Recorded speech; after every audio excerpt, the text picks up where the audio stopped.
5.18 민주화 운동 40주년을 맞아서 오늘 광주 5.18 민주광장에서 기념식이 열렸습니다. 우리에게 남은 과제 무엇인지 한번 돌아보는 시간을 갖겠습니다.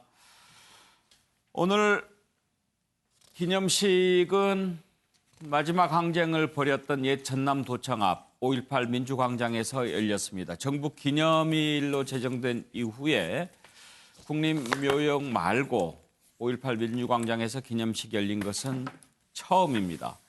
아직까지 진상규명이 되지 않은 부분들이 참 많습니다. 그래서 이런저런 망언도 계속되는 것이겠죠. 오늘 눈길을 끈 것은 미래통합당의 주호영 원내대표 참석해서 사죄 뜻 밝혔고 또 니무리한 행진곡 소리 높여서 함께 제창하는 모습 보였습니다. 유승민 의원도 5.18을 폄하하는 것 단호히 좋지 못해서 사과한다 하는 말씀을 했습니다. 전두환 씨는 여전히 나 왜 자꾸 사실이 아닌데 자꾸 사죄하라고 해. 아직도 사죄할 뜻이 전혀 없어 보입니다. 어떻게 하면 진상규명 이뤄낼 수 있을까요? 누가 해낼 수 있을까요? 한번 생각해 보겠습니다. 먼저 오늘 5.18 기념사 문재인 대통령의 기념사 들어보겠습니다. 전남도지사, 5.18 부상자 회장, 5.18 민주유공자 유족회장, 5.18 후속부상자 회장. 발포 명령자 규명과 계엄군이 자행한 민간인 학살, 헬기 사격의 진실과 은폐 조작 의혹 같은 국가폭력의 진상은 반드시 밝혀내야 할 것입니다. 이제라도 용기를 내어 진실을 고백한다면 오히려 용서와 화해의 길이 열릴 것입니다. 헌법 전문에 5.18 민주화운동을 새기는 것은 5.18을 누구도 훼손하거나 부정할 수 없는 대한민국의 위대한 역사로 자리매김하는 일입니다. 2018년 저는 5.18 민주이념의 개성을 담은 개헌안을 발의한 바 있습니다. 언젠가 개헌이 이루어진다면 그 뜻을 살려가기를 희망합니다. 예, 노영희 변호사. 오늘까지도 40년이 지난 오늘까지도 진상규명을 얘기해야 하는 이 현실이 좀 답답합니다. 진상규명을 얘기해야 되는 현실도 답답하고요. 주호영 원내대표가 진심으로 사과한다. 일부 야당 보수의 그런 인사들이 한 얘기에 대해서 이렇게 말했음에도 불구하고 오늘 또 역시 5.18과 관련된 망언이 또 나왔다는 게 저는 더 안타깝습니다. 차명진 전 의원 같은 경우도 자신의 SNS에다가 글을 썼습니다. 문재인 대통령 관련해서 쓰면서도 본인이 기본적으로 5.18 진상조사한답시고 도대체 한 게 뭐 있느냐부터 시작해서 여러 가지 좀 말이 나왔고요. 또 DNA는 바뀌지 않는다 뭐 이런 얘기도 좀 했다라고 얘기가 나와요. 그런 걸 보게 되면은 현실적으로 사죄하는 사람은 따로 있고 계속해서 막말하는 사람은 따로 있고 이게 계속 평행선으로 간다는 것 자체가 저는 매우 좀 안타깝다 이렇게 말씀드리고 싶습니다. 정견평론가, 어떻게 하면 진상을 규명할 수 있을까요? 더 이상 이제 논란이 되지 않도록 명확하게 좀 선을 긋고 가야 한다.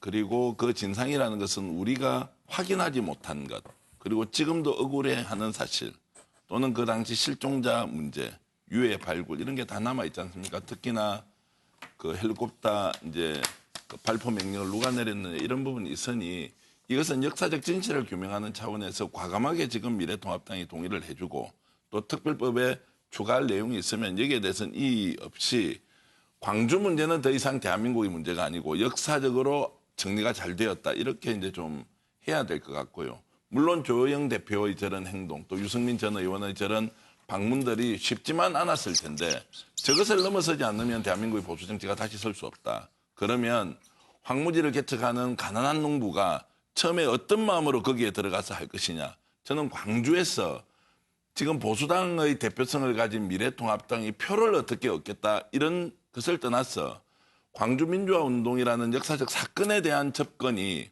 정말 가난한 농부의 심정으로 황무지를 개척한다는 마음으로 간다면 그것은 광주나 호남의 문제가 아니라 전국적으로도 충분히 지지받을 수 있는 이제 보수정당으로 재탄생하는 것 아니냐 이런 말씀을 좀 드리겠습니다.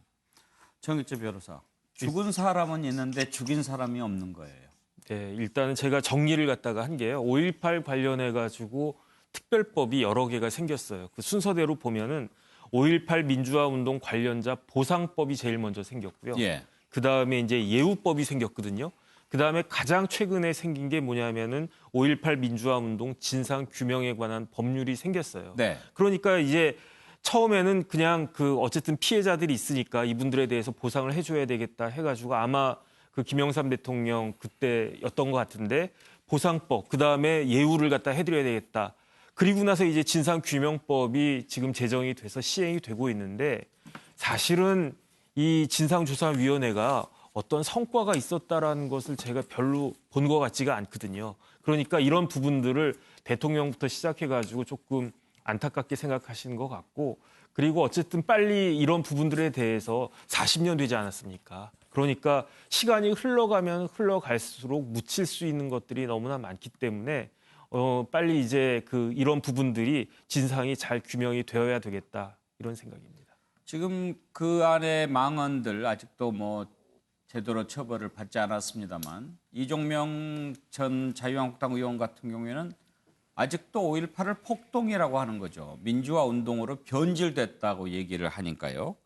5.18 유공자를 이상한 괴물 집단이라고 그렇게 표현한 경우도 있었고요. 그런데 지금 특별법 얘기하셨는데 현행 이 특별법에는 조사 대상자들이 출석을 거부해도 강제로 이렇게 구인하거나 이럴 권한이 없다면서요? 그렇지는 않습니다. 일단은 거부를 하면요, 동행명령장을 발부할 수 있고요.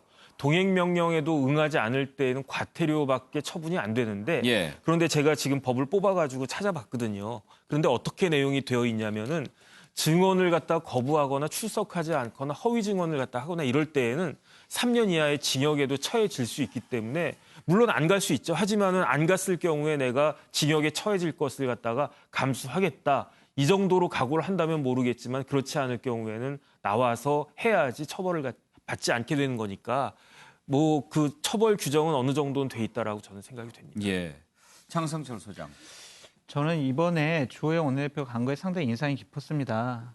광주의 유족들과 희생자 분들이 되게 따뜻하게 맞이해 주셨다고 해요. 작년에 황교안 대표 갔을 때만 해도 물병 던지고 욕설하고 많은 그런 소란이 있지 않았습니까? 그런 점이 없었다는 것 자체가 상당히 주호영 원내대표도 잘했고 광주에 계신 분들도 정말 잘 맞이해 주셨다라는 생각이 듭니다.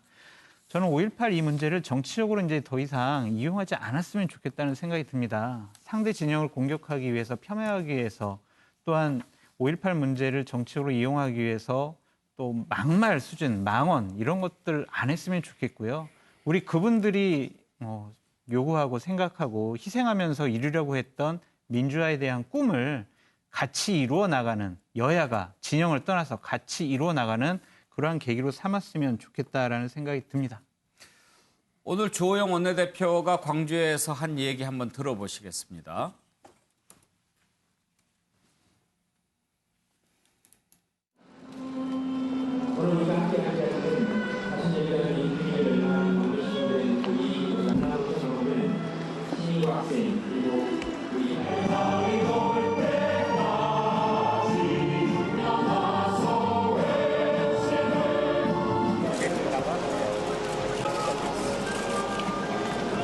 (5.18) 민주화 운동의 의의와 성격에 관해서는 법적으로 정리가 이루어졌습니다. 5.18 민주화 운동을 둘러싼 갈등과 상처를 모두 치유하고 5.18 정신으로 하나된 대한민국으로 나아가야 하겠습니다. 자, 지금 주호영 미래통합당 원내대표도 이런 입장을 밝혔는데 지금 5.18도 그렇지만 너무 지나치게 미래통합당이 그동안 극우 보수 쪽과 확실한 거리두기를 하지 못하면서 좀 그런 것에 끌려다닌 부분도 없지 않았죠. 김무성 의원이 그 부분에 관해서 확실하게 좀 깃발을 든 것도 미래통합당의 어떤 위치를 너무 그쪽으로 끌려가지 않도록 하려고 하는 차원도 있는 게 아닌가 하는 생각이 드는데요. 그 관련 발언도 한번 들어보시죠. 극우 유튜버들, 걔들 말이 다 오는 것처럼 하고 걔들 기고만장해가지고 우파 가능성 있는 사람들 다 죽여버렸잖아, 걔들이. 그렇죠. 비판해가지고. 네. 결국 걔들은 다 돈 벌어먹는 놈들이요. 자기들 조회수 올려가 돈 벌어먹기 위해서 자극적인 말을 쏟아내고 해가지고 자극적인 말이 나와야 올라가니까. 그때 소위 친박이라는 사람들이 단 한 명도 나한테 찾아와가지고 탄핵하면 안 된다고 이야기하는 사람이 한 명도 없었다니까. 조원진이가 어디 인터뷰에서 나한테 가가지고 그렇게 반대를 했는데 뿌리쳤다. 전부 거짓말이야. 한 번도 나한테 온 일이 없어. 그런 거짓말을 갖다 그렇게 떳떳하게 하는 그런 나쁜 놈들이 국회의원 되면 되나?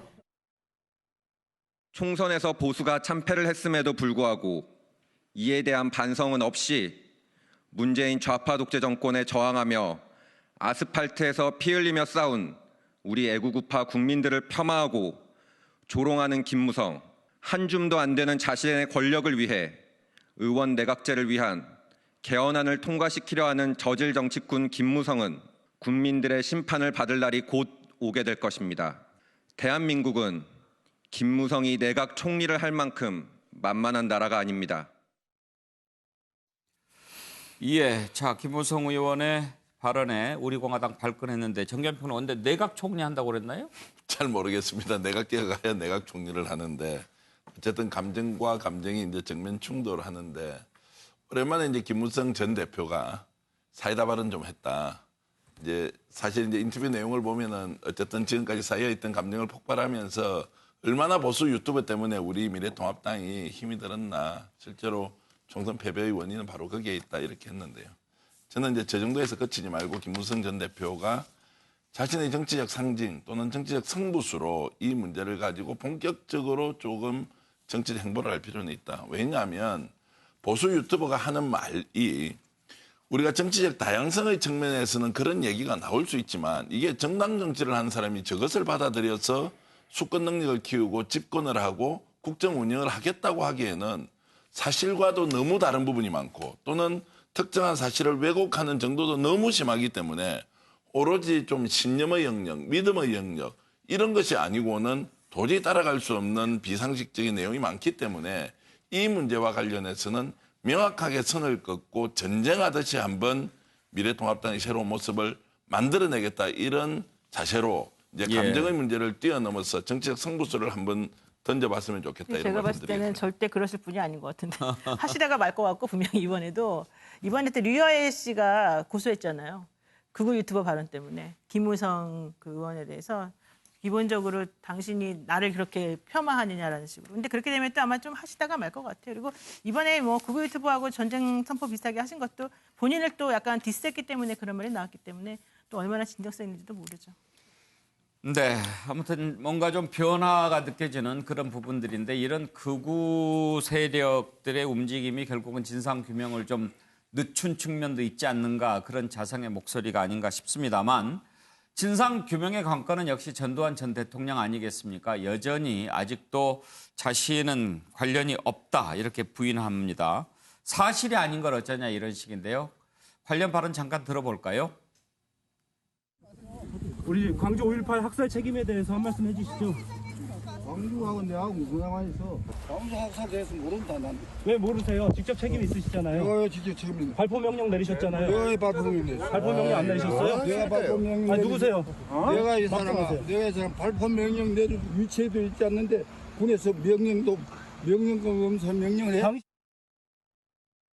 정연평론가, 광주하고 나하고 무슨 상관이 있냐고 합니다. 자, 그랬을 때 우리는 어떻게 해야 되느냐. 계속 당신이 책임이 있으니까 끝까지 책임을 지고 사과하라 이렇게 할 것이냐. 아니면은 법적 절차를 통해서 특별법 입법을 해서 그 사실이 객관적으로 무엇인지를 추적해서 국민한테 진상을 세세하게 밝히는 것이 중요하냐. 저는 감정적 대응보다는 법적 절차를 통해서 빨리 진상규명을 하자 이런 말씀을 저는 드리겠습니다. 예, 오늘 연희동에서는 드라이브스루 시위도 열렸다고 하던데요.